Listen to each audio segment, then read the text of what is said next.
We've all felt that feeling. You wake up from a night's sleep to another day of school and you just don't feel like doing anything. You hit that snooze button one too many times and the next thing you know, you've slept the day away and have accomplished nothing. That's something I struggled with often during my early days as a student. But over time, I learned different tips and tricks that allow me to overcome these different hurdles and allow me to stay productive as a student, even on the days where I don't really feel like studying. So in this video, I'll be going over the best techniques that I've learned over the years to help me get into the study groove, even on the days where I don't feel like studying. The 2-minute rule is a principle developed by the author David Allen, wherein if a task only requires 2 minutes to accomplish, whereas sending an email or making your bed, it should be done immediately. My spin on it is that if I have to do a task, I should just start by doing it for 2 minutes non-stop, and after that, I can stop completely right there. So I just sit down at my desk, open my notes, do some Anki flashcards for 2 minutes uninterrupted, and after those 2 minutes are up, I'm allowed to do whatever I want. However, I find that even after the 2 minutes are up, I still end up continuing doing the task, and eventually even to the point that I finish the entire task in one sitting. The reason this works is that it tricks our brain into thinking that the task isn't as big. Compared to telling yourself to study for 30 minutes to an hour, telling yourself to study for 2 minutes is a much more reasonable task to our lazy brains. And the immediate problem that comes to mind with this technique is that if you know that you're just tricking your brain, why would your brain fall for it over and over again? Well, the answer to that is explained well by James Clear. Imagine if the 2-minute rule applied in such a way that you're only allowed to do the task for 2 minutes maximum. So after 2 minutes are up, whether or not you want to continue, you have to stop immediately and go on to another task. When it comes to tasks of studying, if you already set up your study area, open your notes and read a few paragraphs, if you cut yourself off at the 2-minute mark every single time, your brain will start to think, if you're putting so much effort to just get into the groove, you might as well see it all the way through. And that's the reason why the 2-minute rule works. I combine this technique with the Pomodoro method so that I'm not completely burned out from doing mentally draining tasks for too long. For example, if I'm doing my Anki flashcards or doing practice questions, I keep my Pomodoro sessions short, around 25 minutes or so, because these are active recall sessions and these are the more cognitively taxing sessions compared to if I'm writing an essay or reading a book, where it's much more passive, so I can extend my cognitive load for much longer and extend the session to about an hour or so. So by combining these two methods, it really helps me get into the groove of studying, especially on the days where I just don't feel like it, because it helps me to warm up my brain to get myself into the flow state so I can almost effortlessly study for long sessions. Now, I've always gotten complimented by people who are amazed by the amount of time I study that, wow, you must be so disciplined. But the truth of the matter is that, although that I may seem disciplined at first, I'm still human and I still easily succumb to many of the temptations that end up with them procrastinating. The reason that I'm able to push past these is that I've created a system for myself that is most conducive to studying. In my opinion, systems will always trump discipline every single time because you can only stay disciplined for so long. And part of making a very effective system for studying that allows you to study every day, if not at least very regularly, is having an environment that is very conducive to studying. So this will vary from person to person, but personally, I prefer having a study space that is quiet, is neat, and is absent of any distractions. And because that I like that setup, it's important that I pre-prepare these things before my study session the night before.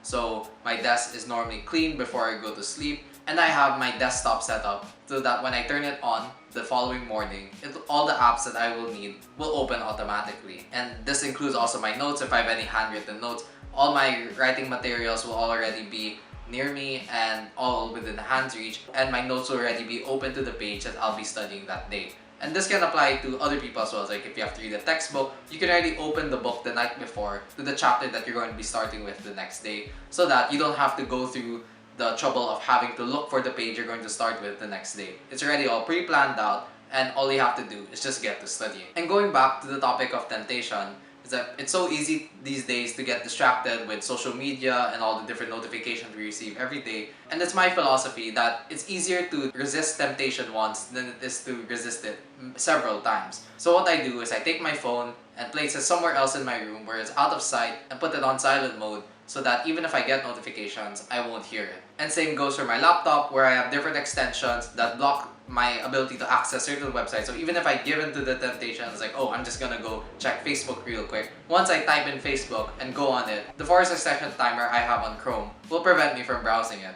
And same goes for all the other websites that I end up going on when I end up getting distracted. And going back to my tip about the phone, if you're on the latest version of iOS, you can use the focus mode so that you can manage your notifications so that you only get relevant notifications that you are actually waiting for and not distracting notifications from social media or any other irrelevant apps that you may be using.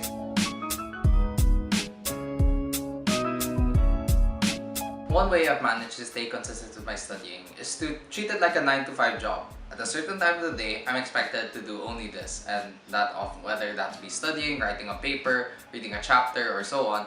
That's what I'm going to do for that segment of time. And what that does is that it really just primes my brain to just focus on doing that one task for that specific amount of time. So if I need to rest, that rest is scheduled for a different time of the day. And I don't have to worry about getting enough rest because I've already beforehand allocated it. And whether you're in an online setting or an in-person setting, the beauty of it is that you can determine when you're going to study and when you're going to rest. And that way, you can have the equal balance of both, where you're getting enough rest for yourself, but still allotting enough time for you to get studying. And you don't need to study for like 8 hours a day. Even just a little bit of studying, like 1 to 2 hours a day. And that still allows you to maximize the principles of active recall, spaced repetition, more than if you just cram the week or the day before your exam.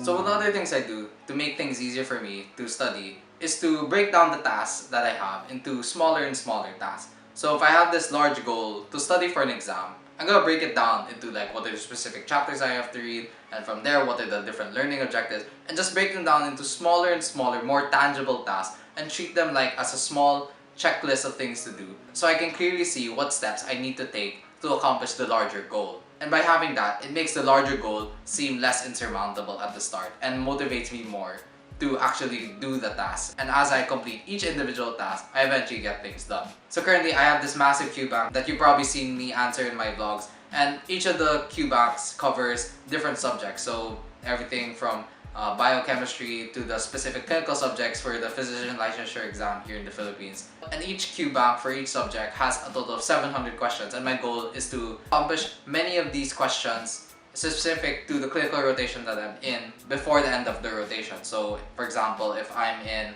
internal medicine, my goal is to finish all of the IM questions by the end of the rotation. If I were to cram that would be hard because there are 700 questions in that Q bank. So what I do is that I only set a goal for myself to answer a lesser number of questions per day. So when I did the initial calculation, I just set a goal for myself to answer 20 questions, because 20 questions per day is much easier to answer than answering 100 or all 700 questions in one sitting. That's just simply not a realistic task for me to accomplish, and it allows me to maximize my learning for those 20 questions in that sitting, since I can actually take the time to sit down and read the question through and understand why I got the question right or why I got the question wrong. The takeaway message from this technique is that the more specific you can make a task be, the more doable it can be, and the easier it will be for you to do. Because like if it's still abstract and say like, study for exams, like what does that entail?